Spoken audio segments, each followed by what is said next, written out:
Hello, everyone. It's time to do the big design commentary. It's time to do Slayers. So I've been making my way through my games, and I think I skipped a couple. I didn't do Rigged because it's a game that's based off of another game. It's just like a straight up hack, and so that didn't really feel like I needed to do design commentary for that.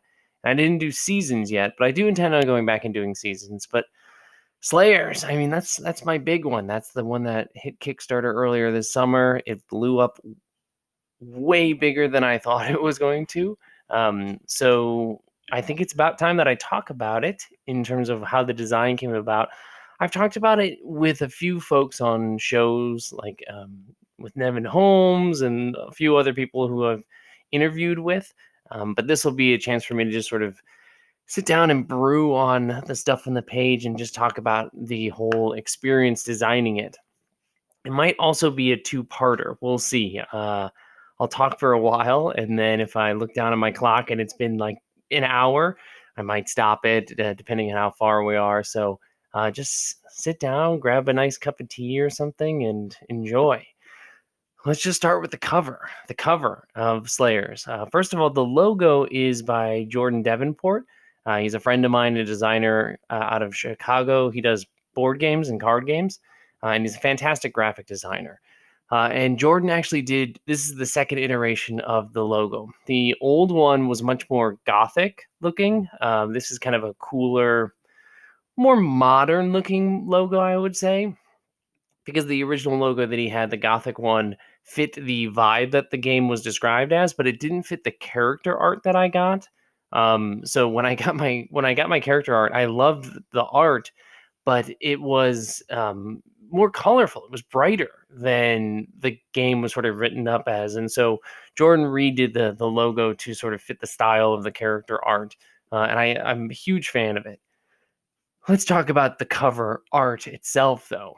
It's not commissioned. That's stock art from Adobe Stock. The artist is Warmtail, Warmtail, which I when I chose that, that was one of the first images that I ever saw for Slayers when I was first designing it. Well before I had planned on commissioning artists or anything like that, I was like, I want to use this because this is so cool. This feels like Slayers to me, like the mysterious hunter, the spooky background, like the color scheme, everything just screams Slayers to me. And I had no problem using stock art. And I talked to a few folks after the Kickstarter got started, and I watched some conversations about people's reactions to stock art being used. And I'll be honest, I was genuinely disappointed in a lot of folks' takes on art, on using stock art for things like this. Um, Thinking that it's a disingenuous act for games that have commissioned art, but also using stock art and stuff like that. Real weird stuff, real weird takes.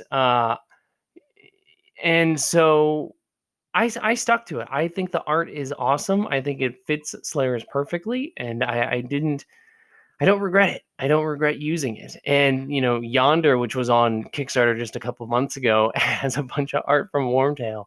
And if Fraser can use it, then I can use it. Is my mentality. So I don't regret that. This is the only piece of stock art in the whole book. The rest of it is all commissioned. But in the back cover is also from Warmtail. But that was just such an interesting way to start the experience once I started actually putting the book together as like a product rather than designing the game.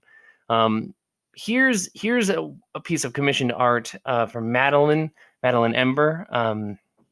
She put this together. This is the sort of cityscape full page art that I commissioned, and you can see parts of some of the districts in the city. Like you can see the Witchwood right there, which is just super super cool. Uh, so this is another one of those things where when I love this art, and then there was a review that went up recently where people were like, well, the art doesn't match the creepy tone. And I get that. Like, yeah, you go from like this to this, and it's shocking. And this is another conversation that I had with some of my graphic design friends, Jordan, who did the logo, and Mike, who did the layout and art for Dust. They're traditional graphic designers. They work for companies, which means they work under the assumption of having sort of a unified brand. And for me, I had different artists doing different aspects of this book. So I had a different artist do the character art, then a different artist who did the monster art, and a different artist who did the landscapes. Why? Well, first of all, because I like supporting multiple artists rather than just one person. But second of all, the whole point of Slayers is that it is this weird mix of genres and locations and things like that. And so to me, there isn't a uniform feel or brand to Slayers. It is many things. It is colorful, it is scary, it is exciting, it is filled with sorrow. And so I'm really happy with going with the direction of multiple artists. But that's it still surprises me today that there are folks who are like, no, that doesn't make sense. You should use one person and have a unified brand. That totally makes sense for some products. Of course, that's the way to go for some things, but not for Slayers. Here's a table of contents. I'm just really excited about this, that I got to put so many names here. These are the architects. These are folks who paid at sort of the top tier on the Kickstarter to design districts with me, and that was a very cool process. I'll talk more about that when we get to the districts. But then here are some other commissioned artists, or not artists in this case, but writers. Nevin and Banana Chan both wrote adventure hooks for this book. Here's everybody that was sort of involved. Made sure to give shout outs to all the artists, my play testers. This is the book where I gave the shout out to the Brain Trust, which is, I shout out Brain Trust now all the time. Fantastic community. I think more and more people are hearing about the Brain Trust, which is really cool. Just a wonderful group of folks who helped make Slayers happen. And this is the thing that I'm super, super excited about. The fact that Slayers is released with the Creative Commons 4 license, which basically means you can make whatever you want with the book. You can make anything for it. You can make monsters, you can make classes, you can make adventures, you can make a hack that's in a totally different genre, and you can sell it, and you don't have to worry about stepping on my toes. I am so into the idea of the hacking culture, of allowing folks to just iterate on each other's work. So I knew I wanted to do that with Slayers, especially because it's in theory an infinitely expanding city. There should be an infinitely growing number of things people make for it. And I then created a creator kit for it. I gave people a bunch of templates and guidelines for doing it, and put that out for free because I want people to be able to make stuff. All right, so premise of Slayers. I'm not going to read this whole thing, but basic premise of Slayers: you're monster hunters in a cursed city. Why is it cursed? It keeps expanding. It's quite literally the embodiment of urban sprawl. So, it is moving. The borders expand. It absorbs the world around it, and as a result, new parts of the city are kind of emerging, but also some parts sort of fall away. And so you get this strange city where each neighborhood is sort of a microcosm of beliefs and culture and food and monsters, and so that means every time you play the game, it'll be sort of a different environment. And that's the premise of what the game is about. The game mechanically is inspired by my love of asymmetrical role, or of board games. It comes from board games. So things like Root, which is a favorite board game of mine, where each player is playing the game Root totally different than everybody else. Everybody wants victory points. That's the core thing. But how you get those victory points is really, really different depending on which faction you're playing as. I want that in role-playing games. I'm so dissatisfied by things like D&D. Uh, when I asked people, what is an asymmetrical RPG to you, and many people are like, well, D&D is because it's got classes, or D&D is because there's a GM and then there's players. That's not what I mean by asymmetry. Also, the classes don't feel asymmetrical to me at all. I use the example here of a wizard is casting a spell. That's quite literally like reality bending magic, and the fighter could be wielding a crazy legendary weapon, And how do they both do that thing? They roll a 20-sided die and add a modifier. Like, that's it. That's how they both do the same thing. That seems really boring to me. They should feel different mechanically. They should respond in different ways. So I took the root path instead, and I wanted to make every class feel very different, which was a cool premise, but also ran into a challenge early on of how the hell do you make that happen with a role playing game? Like, everyone's rolling dice. How do you make this fair if everybody's rolling dice differently? Um, we'll talk about that in just a little bit. Talked about the setting, everything you need. You're gonna this is one of those games that uses all your dice, so make sure you have a full polyhedral set. It's important. So this is the cycle of play, and this is one of the things that I've immediately regret. Like, after a month after releasing Slayers, is releasing it as this cycle of play of hunts, so that every session is supposed to be a sort of a self-contained story, and that you are monster hunters. You get a job, you investigate it, you go hunt the beast, and that's the end of the session, and then you do it all over again. That's fine. It's especially helpful for like a one shot sort of thing. But I sort of regret putting it into a box like that. Um, and I'll talk more about that when I show the hunts that are in the book itself. And make stuff for this. It's free to do that, and sell your stuff because your work is worth money. All right, so here's the solution. Here's the solution to how you do asymmetry. Um, when I first designed, I went through so many different iterations of rules for Slayers over time. Originally, it had like a system like AC, so you were rolling to try and hit a number, and just people approached that roll differently.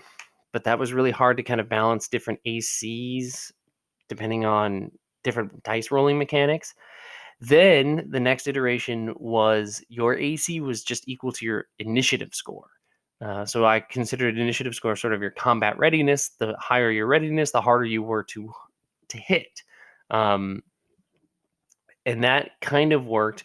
But then I started going into like making abilities that moved people around in the turn order, and that was a huge pain for the GM to track all of the ACs as they changed, because initiative scores are changing, so ACs are changing, and then also you could find, people could get ACs that eventually it was like just impossible to hit.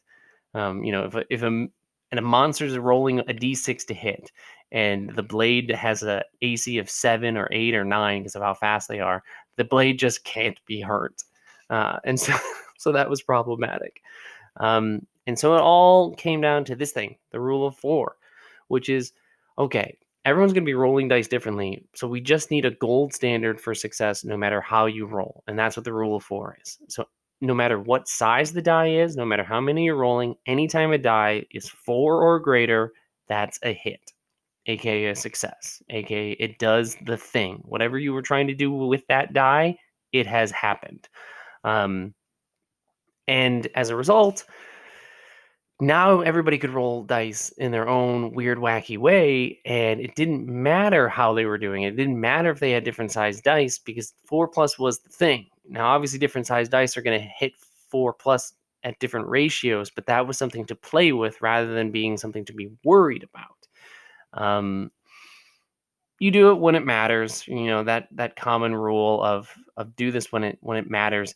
So combat is one thing, and combat is where asymmetry takes place in Slayers. Skills are not asymmetric in Slayers. Everybody rolls skills the same way. You're going to just roll a single die, and the die will be a different size for you than maybe your neighbor. So you might have a D6, and your neighbor might have a D8 in a particular skill. But that's just because during character creation and advancement, you decide what skills you're going to be better at. And rather than building a pool of dice, you're just getting a bigger die, because a D8 is going to have a better chance of rolling a 4 or above than a D6 is. So that's how skills work. Skills work in combat too. They work fine. I've seen players use them more when they get comfortable with the system. I don't think I did a fantastic job of trying to figure out how to make skills work in combat, though. That's just kind of like, eh. Here are the skills for the game. We're not going to go over those. Here's some more art from Madeline. It's just fantastic. So this is Slayer's Row, which is supposed to be this sort of hodgepodge, just anything goes sort of street. And so, yeah, here, I love this. I think this is beautiful. Combat. So then here's the thing. Here's where Slayers gets its specialness. Comes from Slayers, or from combat, because it's a monster hunting game. It's a theater of the mind game, so I'm not looking for miniatures, I'm not looking for maps or grids. That sort of like simulationist combat is just not interesting to me. If I want to do that, I'll just play like Warhammer or something. I'll play an actual war game if I want that. So for me, for role playing games, combat should be faster and lighter. Even something like Slayers, which I guess is, it's crunchier than a standard storytelling combat fighting game. Um, but I still think it's pretty light, and I think most people I talk to tend to think it's pretty light, and so that's good for me. That's what I wanted. So if you're using theater mind, then you're going to use relative distances. So you're just your bands of distance away from people engaged near or far, which also means that like a single player could be near one enemy but far from another. So everything is relative. It's I actually did a psych of RPGs video about spatial reasoning, and this can actually be pretty tricky. Doing relative distance with multiple objects, multiple units, all being relative distance from each other can actually be really tricky to keep track of.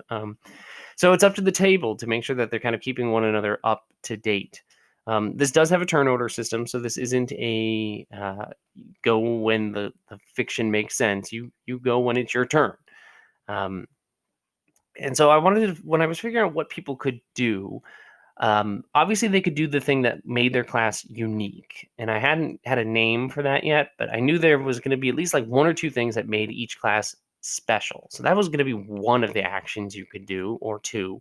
But what else could you do? So moving, if I'm going to use relative distances, then movement is going to be just based off of that stuff. That makes sense to me.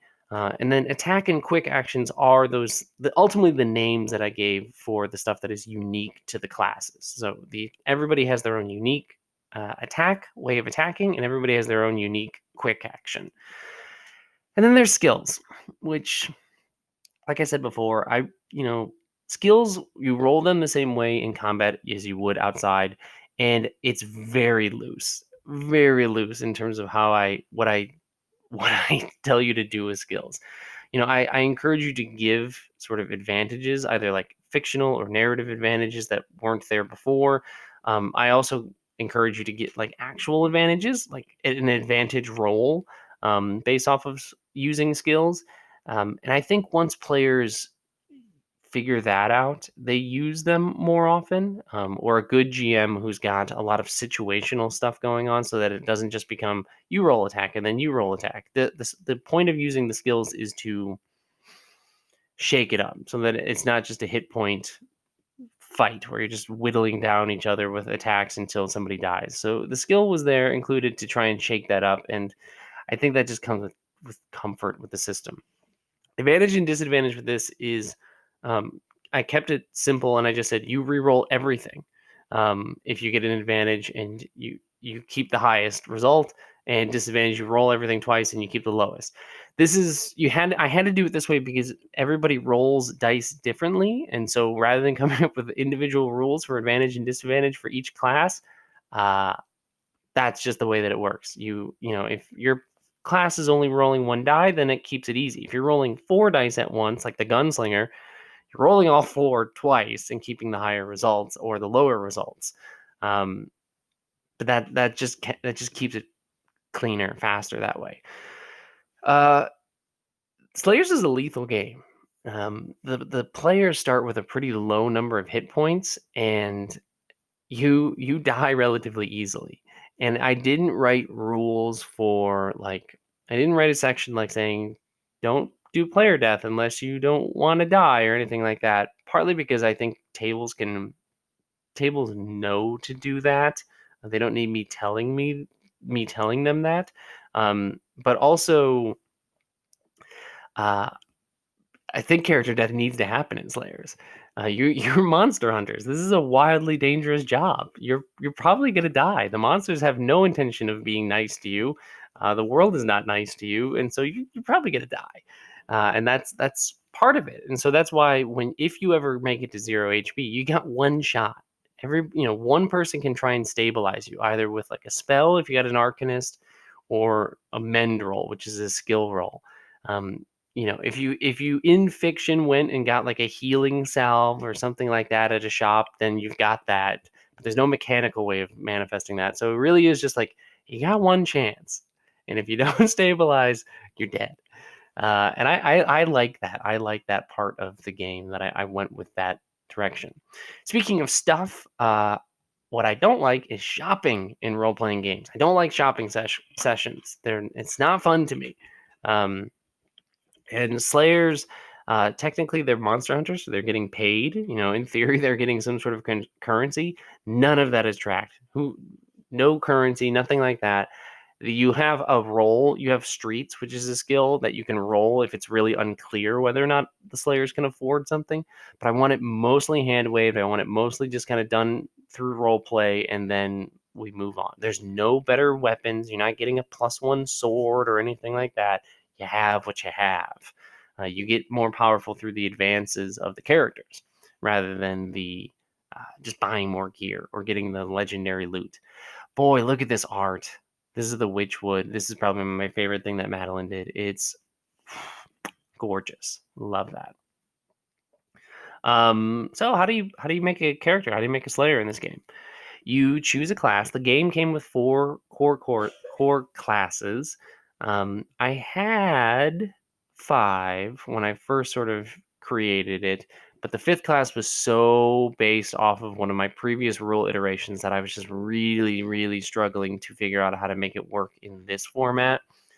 And so it might come out eventually. It was sort of an assassin class based off of almost like a Witcher assassin sort of thing. And um, it, it's out there. I have a draft. I'll probably make it eventually. But the thing, so you make a class, you make sure that you're great at one thing, good at 2 things, and then you're average at other things. And that's where the sort of the different size dice for skills come in. You get 2 basic advances so that even if 2 players play the same class, it's entirely possible that those classes will play very differently from one another. 2 blades can pick 2 very different basic advances to start, and it's different. It's a very different experience. And then that's it. You might have to change your starting stats just a little bit depending on some of the basic advances, but then you're ready to go. Answer a few questions about yourself, to do that sort of character creation, establishing stories, but start hunting right away. And so advancement is quick too. You advance at the end of every hunt, whether you know, it says technically successful hunt, but if you fail at the end of a hunt, I guess I don't see any reason why you wouldn't advance too. You still learn from your mistakes. Um, I've had people ask me whether or not they actually have to answer these questions. You don't technically have to answer these questions. These are reflections on how the hunt went. And some folks are like, well, if I don't have to, I'm not going to do it. And that's fine. You don't have to. You could just go straight to the next part, which is the actual, like, how does your character improve? Roll some more HP, make a skill better, take an advance, all that stuff.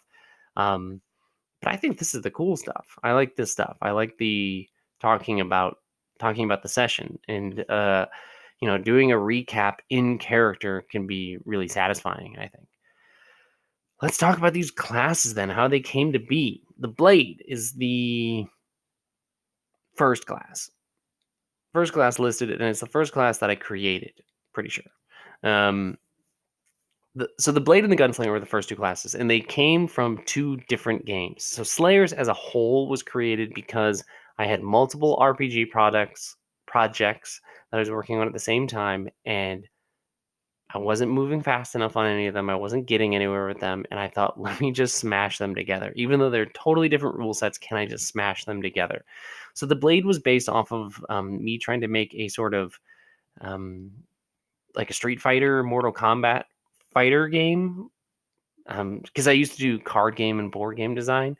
So I was working on something that was combo based, and it used exploding dice. So exploding dice to do all these kind of really cool, stylish combos in a fighting game.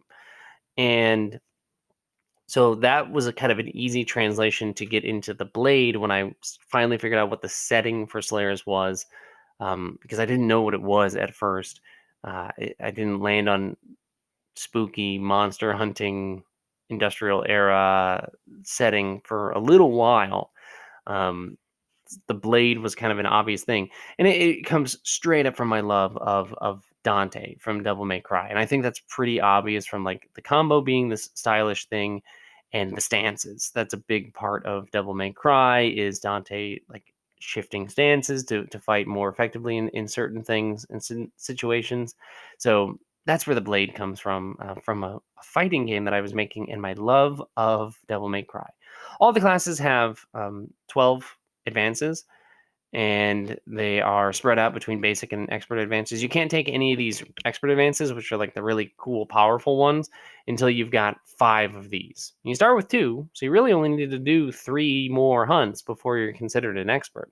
Uh, Psychologically speaking, that's very fast because you need 10,000 hours normally, but not Slayers. Slayers, they need 3 hunts, and you're an expert. You're an expert monster hunter. Gunslinger. Gunslinger was the second class, and it is part of a game, a rule set that I'm still working on? Question mark. I've got a Gunslinger Weird West game in the back of my head that either uses the rules from the Gunslinger class or the rules from the Deadeye class, which is in the Dust supplement. Um, both of those are the manifestations of a game that I've been working on for a long time that I can't decide which rule system I want to use. And this is the one that I was so in love with, putting this versus the Blade because they felt so different. Gunslinger, you're quite literally like it plays better when you're in a physical location with other people. When you put those 6 dice on the table in a circle and it is that's your gun, your loaded gun, and you're picking those bullets up. It feels very good. It's harder doing it online. It doesn't feel as good, but it's still the same idea. And so these 2 classes, 2 very, very different things. I love that Justin made, he kind of looks like Han Solo, which is great. It also really feels different compared to the rest of the setting. But I think, again, that's part of the fun of Slayers. Uh, I went back and forth on this a million times. How many bullets you could reload. I went 1 versus 2, 1 versus 2, 1 versus 2. 1 makes this a lot harder to play, this class. You're not firing as many bullets. You're thinking about reloading way more often because you don't know when to do it. But also then that can be like not fun, right? If it's a monster hunting game, you do want to be like hunting the monsters and fighting. And so I ultimately ended with 2, and maybe it's not as maybe you're not feeling as much pressure about doing this resource management thing that I had hoped you were doing, but I'm kind of okay with that.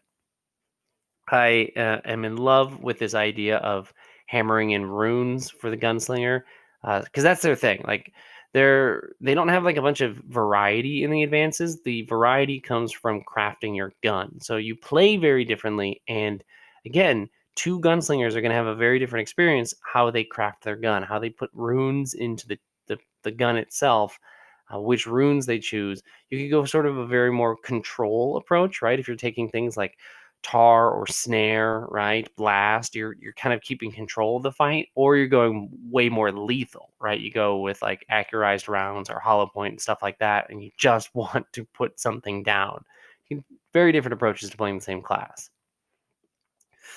Arcanist, I think Arcanist might have been 3rd. Maybe that's why they're in this order, is because it's the order that I developed them. Never really thought about that.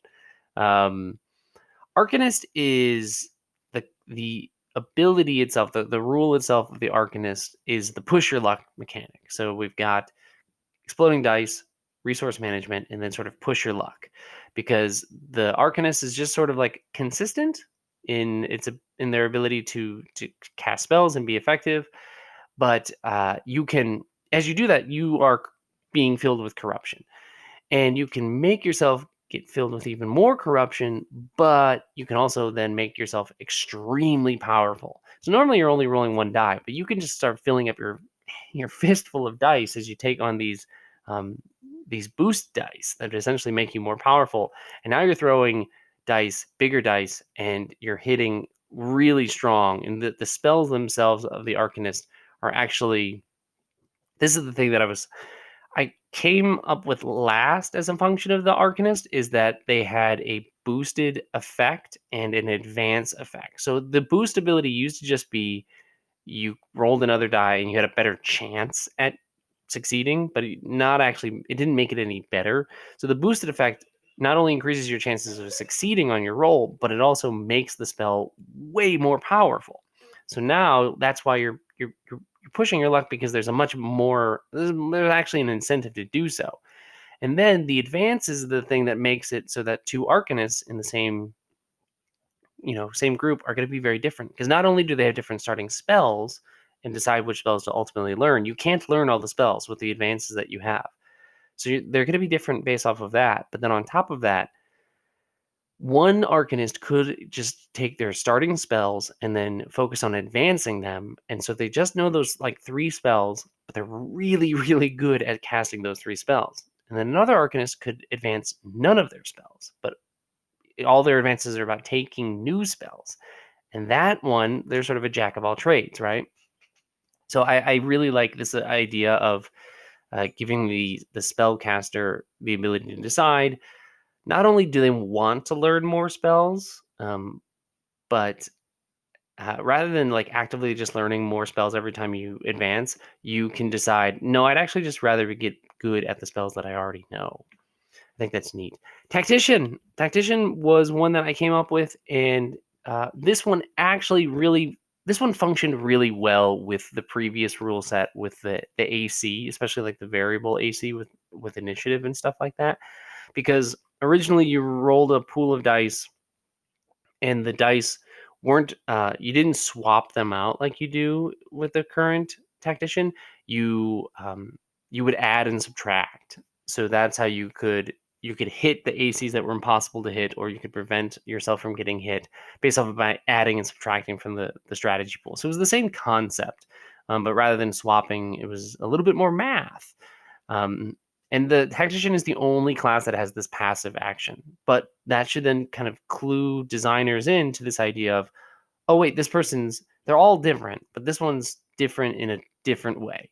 So can we do this? And yeah, absolutely. Like when the Slayers Jam happened, lots of people were coming up with passive actions to their classes. So I was excited to see that. The attack action of the the tactician is horrible. They're really not effective. They can only do 1 damage, and they only roll a d6. So that's not their thing. This is actually the class that you see the most skill rolls in combat, because mostly they're just doing quick actions, telling other Slayers to do things, and then skill rolls to help the team out, or maybe moving around if they need to. Very rarely do tacticians actually roll attack actions, which I'm really happy about. This is sort of a support class that I wanted to make, and because I play support classes in a lot of other games, and so I wanted to make a support class that was kind of interesting. That's not just like a healer, and so the tactician plays that role.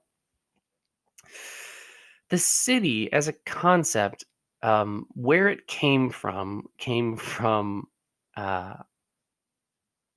from a desire to make a Patreon, actually, like a year and a half ago.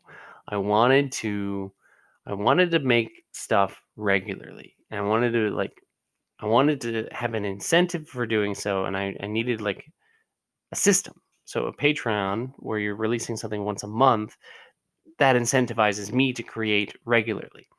And so I knew I wanted to do something with that. And this was right around the time that I designed Slayers as a concept of asymmetrical classes. And I was like, okay, well, I could try and put out a new class every month. And then I realized that's insane. That'll never happen. But what about the environment? I could make like a miniature adventure, right? I could make like a little setting piece every month. And then you could, it's got hooks and rumors and stuff like that. Ultimately, what you see with the districts later in the book, that's kind of what I had in mind of what this Patreon would be. You do it every month. And so then I started to think, well, how do all these districts line up with one another? Because they're probably going to feel very different. So is it like the same setting, or is it this different, your Slayers are jumping around a world? And that's where the concept of the expanding city with these neighborhoods, these disjointed neighborhoods came from. Because I quite literally wanted you to be able to like cut out a map, like a little hex grid of the district, and you could stack up all your hexes and you could build your own version of the city. And that's something that I want to do maybe next year with as like an almanac or something for the city.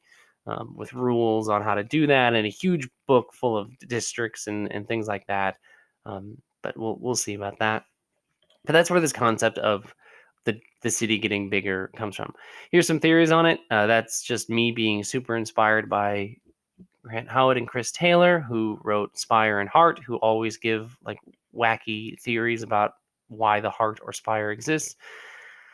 And then I tried to be pretty hands off on describing the setting. It's just a couple pages because I didn't want to be prescriptive. I didn't want to tell people what their city was going to be like because every city is going to be different. I wanted to give you some guidelines though, so you had some sense of it. And like this is something that I thought was really important, that the gunslingers are the only ones in the city that have a 6-shooter revolver, and they won't tell you where they got it. We know now that Dust exists, but we didn't when I first wrote Slayers.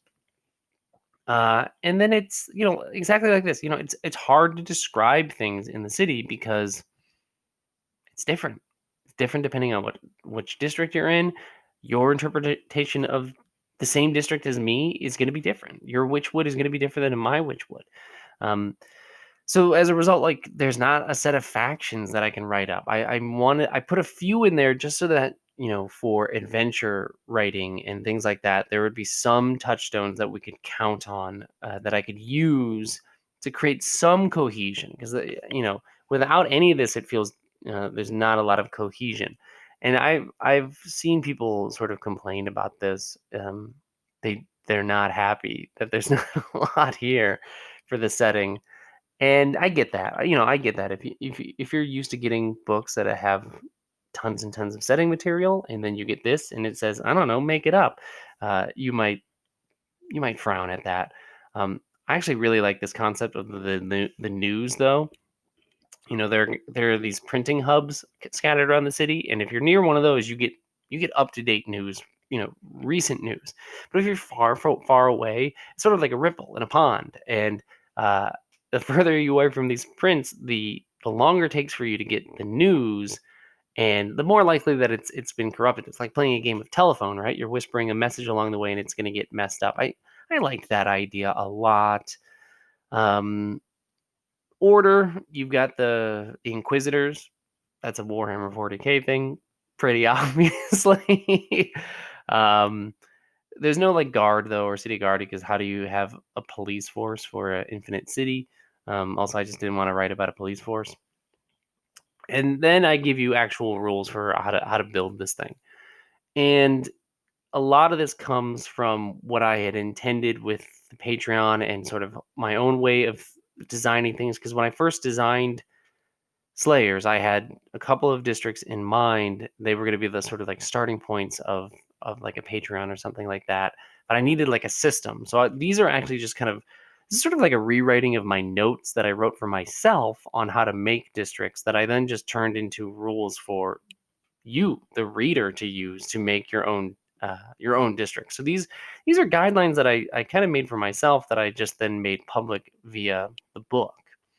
So you're going to need locations, you're going to need rumors, you're going to need factions, and then like the concept of mapping, right? Some people like a map, and then some people don't, and that's tricky with an infinite city. Um, I don't really address it very much here. I think the almanac expansion, if that does happen, will do a lot better job of trying to explain all of that. Here are the districts. Slayers Row is the first one that I came up with. Uh, the flesh market is a word that I saw on a sign in Scotland when I was there, and I was like, well, that's got to be a place in my game. Slay a While is a Diablo reference. And this was just sort of going to be the catch-all. It's just like the place that it's your home base. It's a nice, comfortable place that you could work from, and then it has some rumors, and that was sort of my style. A few locations, some rumors, and so that's what Witchwood and the Slayers Row districts are. Those are the ones that I wrote. The other 5 then are denser. They have a lot more to them, because they have locations, factions, and NPCs. Because I invited the backers to create more than just locations and rumors. So you still have rumors, but then you have a collection of locations, factions, and NPCs. So like the librarium is just filled with really cool things that you can use in your game. Um, Incredible headache for me to get these to fit on one page. And now's as good a time as any to talk about why I tried to get all these to fit on one page. Why I tried to get this whole book to fit in 60 pages. Because the printing estimate, the weight estimate given to me by the printer that I used, told me that if I got these to 60 pages with the things that I had put in, that the books would be a little under half a pound each. Which that plus the packaging would put a packaged Slayer's book at half a pound or just under, which is crucial as a threshold for shipping costs. The second you go over half a pound, 8 ounces, you pay a lot more. Now, in terms of domestic shipping, it's not so much. It's like 25 to 50 cents more. But when you've got hundreds of those, that adds up. But for international, you're talking like $10 more each thing. And I wasn't about to charge my international backers $20 for shipping because the hardcover upgrade that the book got was a free stretch goal. Huge mistake on my part. You can read the whole postmortem on my blog that talks about the lessons I learned. Hey, but guess what? These books were more than half a pound when they showed up. So all the work that I put into making sure these fit on one page was for naught. But these were really fun to work with the backers on creating. They had some fantastic ideas. A lot of this I didn't have to do much work at all. I changed the wording on this just so that it sort of fit the writing style and tone of the rest of the book. But 90% of this stuff is all coming from the backers or coming from some back and forth brainstorming between me and them. But this was a really cool experience working with people designing stuff for the book. So I'm really glad that I did it. I totally do it again. All right, the GM section is real short. It's just short because I think the rules are relatively light and you don't need a lot. And plus, I don't like long GM sections. I don't read them myself when I get books. I don't. It's just not who I am. I learn through play, and so I don't. If I don't read them, I don't write them. And I understand that if you like having a lot more GM advice, you might look at this and go 2 pages, Spencer. That's it. Yeah, it is. It's basically me just kind of reminding you, like, it's only about 4 pluses. Asymmetry is cool, and then this is like the most important thing. Don't try and balance this game. This game is not designed to be balanced. Just don't. Um, I don't think balance is an interesting thing to accomplish in role playing games anyway. In board games, sure, absolutely, but in a role playing game, balance is just a shackle. If you try and balance your game, you're gonna really slow down your process. You're gonna slow down your fun, honestly. So just make it cool, make it fun. Um, Here it is. Shopping for +1 armor is not cool. That's just what I believe. Uh, I just like this line. Play to get to those situations, and don't worry so much about paying for room and board. It's not a currency game. It's not an item inventory game. It's hunting, fighting cool monsters like this. Look at Phil Stone's art. So total shift in art style, right? Phil Stone's art is, I don't know, more realistic than the kind of the cartoon colorful slayers, and that's awesome. It makes the monsters look horrifying, right? Compared to the slayers look like the heroes, and these monsters look like the monsters. And so I was really, really happy with what Phil did. I probably will use Phil again for lots of other things just because this is so good. And oh my God, Phil is fast. Phil is really fast with making stuff. So if you need a fast artist, Phil Stone, I can't recommend him enough. So how do monsters work in a game that's asymmetrical? Well, they work under the rule of 4. That's the really important thing, is that monsters are going to roll in this game. They're not reactive sort of things. They don't act when slayers mess up. That's the earlier rules were sort of based off of that, but the monsters have turns, just like the Slayers. So it's the rule of 4 plus. And so, to sort of balance things out, the monsters have actions, but then they have ongoing things, which are sort of like passive effects that just are happening all the time. Some monsters have that, and some have reactions. Those things that, again, kind of like a reaction out of D&D. You can do it once around when some triggering event happens. This is there to clean up the action economy balance as best you can, without putting in things like CR or anything like that. You just throw monsters at slayers, and they fight them, and they either kill them or they run. Um, I give some advice on creating monsters, but honestly, there's way better advice in the creator kit. There's actually lots of really good GM advice in the creator kit, which I mentioned at the very beginning of the book, but I kind of wish I had made clearer. And I wish a lot of that stuff ultimately made it into the book. But remember, I was shooting for 60 pages because I didn't want to pay a lot of money out of pocket for shipping. I ended up doing that anyway. Here's the thing that I think I'm most dissatisfied with Slayers is the hunt. So the cycle of play is this idea that you get a monster that you're supposed to hunt, you go investigate it, hunt it, everything like that. That's fine. That's a fine enough style of play. Um, get the factions involved, mess with the numbers, mess with how many monsters you're throwing at them at once. But then I wrote um, an adventure, a hunt, Lord of the Undead, and this is where I think I kind of screwed myself, and this is where I didn't follow this pattern in Dust intentionally, but I wrote the hunts as 3-act plays essentially. So there's the initial act, the learning, a little bit of investigation. Act 2, you have a little bit of combat, you're still learning, and then Act 3, the big fight, which I think was helpful for me with just writing in an adventure, because I don't write adventures very often, but I knew I needed one in the book just so that players could use something right away. But then, I wrote that, and then when Nevin and Banana were going to write things for this book, I sent them this as a guide, and naturally they're like, okay, so it's a 3-act structure. And I kind of told them, yeah, it's a 3-act structure. And so that's what they submitted. And now that kind of just feels like it has to be that way, and I don't like that. Dust is not like that. The hunts in Dust, sometimes you're not even hunting a specific monster. You're doing like a quest, like out of a typical RPG, and that's what I wish Slayers was like. And if I ever do like a second edition, that'll that'll be a big part of the change. But these are the adventures, and look at just more beautiful art from Madeline. This is great. The Barrows. We don't need to read these adventures. Drossel's the name of the big bad guy in my 3-year long Dungeon World campaign. That's the big baddie that shows up at the very end of my first season, and then is the thing that they fight in season 2. So shout out to my 4 players who might recognize that name.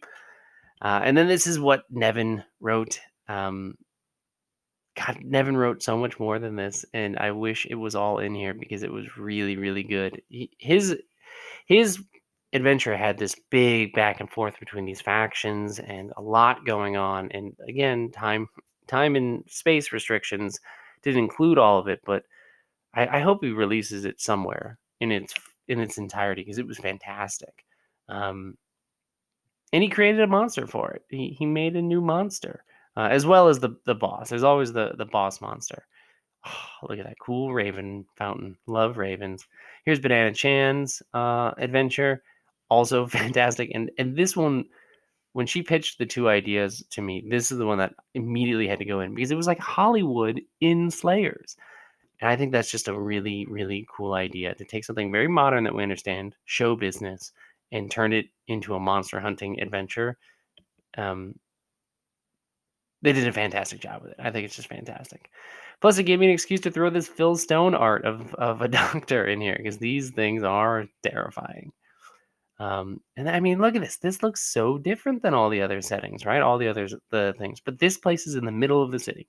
Right next to this could be an industrial complex for all we know. That's just how the city works. The monsters, there's like 30 of them throughout the whole book, I think. 30 plus, 32, something like that. Um, I was really happy with making monsters. I had a lot of fun with them. When I first wrote Slayers, the first edition that was my layout and everything, um, a lot of the monsters that were in it, some were based off of like classic things like a bandit, but like the Bone Priest, this came from the stock art that I was using because I have a subscription to like a stock art website. And so I was just looking for monsters and I saw this really cool, creepy Bone Priest thing, which Phil Stone ultimately illustrated in his own way. But that's where a lot of these monsters, like the old monsters, came from because I had found a stock art of a monster. I was like, well, I have to write a monster based off of this so that the book has art in it. So that's where you get a lot of this stuff, and then it just comes from trying to take classic monsters and putting them into an urban environment like dryads. How do you put dryads in an urban environment, right? They're supposed to be the sort of like nature creatures. Um, and so yeah, I roll through and I'm not gonna read all of these things, but I had a lot of fun. Like the Rune Beast. The hell's a Rune Beast? Well, there was a really cool looking like steampunk rhinoceros art that I had in my original one. I was like, well, this is definitely a monster. And without that stock art, the Rune Beast is open to interpretation. Um, but I think that's kind of neat. Then you can kind of design and think about these as you want. The Troll, um, Very Random Encounters, the podcast when they played Slayers. They reskinned the troll for their big baddie, which I thought was really cool. This is a city troll, so they make walls instead of bridges, and you still can pay the troll toll in order to get past it. Uh, Anyway, those are the monsters. Here are the character sheets. I think the character sheets are great, and I've heard some really people are really happy that the rules for the characters are here on the sheet, the attack action and quick action, rather than just like labeling them and hoping you remember. I think that's really important because in a game that's all about asymmetry, you know, I say this a lot in the book. You need to know how your class works, and that's it. As long as everybody knows how their individual class works, you're good to go. Um, and so each of these sheets is going to look different. Um, so here's the sheet that has the runes and the gun on it, and then the Arcanist has their corruption track and the Bane table. So they're all going to look a little different. And then that's it, and then a rules reference, and then hey, there's one more stock art from Wormtail, which I think is fantastic. And that's Slayers. That's the process. I did it. I did it in under an hour. I'm pretty proud of myself. I had a lot of fun designing Slayers, and I'm certainly not done. Um, I've got that almanac thing I mentioned. Dust is the supplemental zine that's inspired by Gunslingers, so kind of naturally, then it makes sense to ultimately make a zine for it's sort of based on the other classes, the Blade, the Arcanist, and the Tactician. Each of those is going to be its own thing. Might not be a district, who knows? But I'm really happy with it. I was really happy with the reception. Lots of people making stuff in the Slayers Jam. So uh, I hope you enjoyed hearing a little bit more about the design process of Slayers. If you have any questions, throw them down in the comments or reach out to me. I'm at Gila RPGs online. Otherwise, thanks so much for chatting with me, and I'll see you all next time.